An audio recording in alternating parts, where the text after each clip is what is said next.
And fortunately, severe weather looks to be making its way away from this part of the state and the state entirely. So that's some good news. It looks like it's going to be a calmer next couple of days, which is well earned. The state has had a lot of severe weather, and unfortunately, many areas were damaged. Fortunately, our neck of the woods, it wasn't too bad. We did see some intense hail, some winds.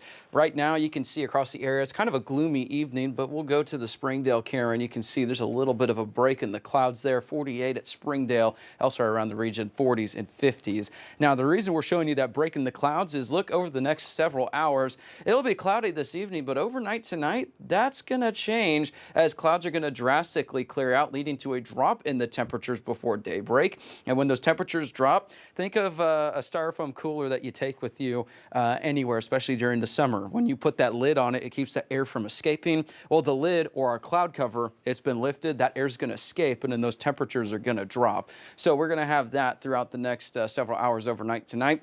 Because of those drops in temperatures, we do have freeze warnings in effect for a large portion of the area and a frost advisory for areas not included in the freeze warning. So this is going to be one of those nights that you want to cover your plants.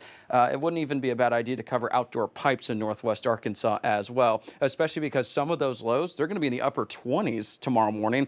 Elsewhere, lower 30s for northwest Arkansas, right around the lower to mid 30s in the River Valley. That's why some areas are just in a frost advisory and not a freeze warning.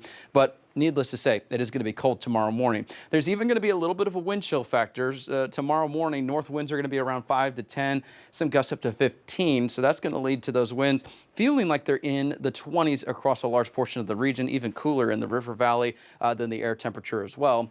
So before you head out the door tomorrow, head out to work, make sure that you bundle up. It is going to be a cold morning, so you're going to want to make sure you have that jacket. The afternoon, you may not need it.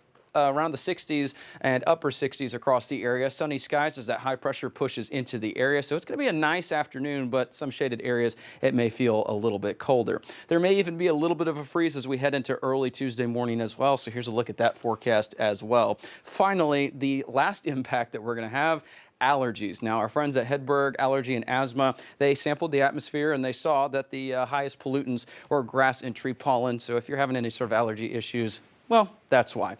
So fortunately, it looks like that is going to be the only impact we have for the next couple of days. And I would rather be talking about allergies as the impact than storms, dust, wind, all of that. It looks to be a nice stretch of weather. 70s mostly clear throughout the week. Maybe a low chance for rain on Thursday with a cold front that passes. It's going to keep our temperatures right around normal for Friday. And then, it looks to be a nice extended forecast. So well earned after the last several days we've had. I was about to say, you've been put through the ringer, with being here all those hours and just keeping an eye on the forecast. So we thank you for your service. Well, thank you. Yeah. However, though, I'm really glad allergies, surprisingly, I don't want to speak too soon. I haven't been having bad allergies, and I'm really bad whenever it comes to pollen. Yeah, I'm kind of shocked too. Mine have been pretty mild because around the office and stuff, we've heard people just sniffling and saying it's awful. And I'm like, Yes. Thankfully, I am not included in that. Yeah, So. We'll have to knock on some wood, though. Oh, yeah. Doesn't come and get us. Definitely. All right, thanks, Joshua.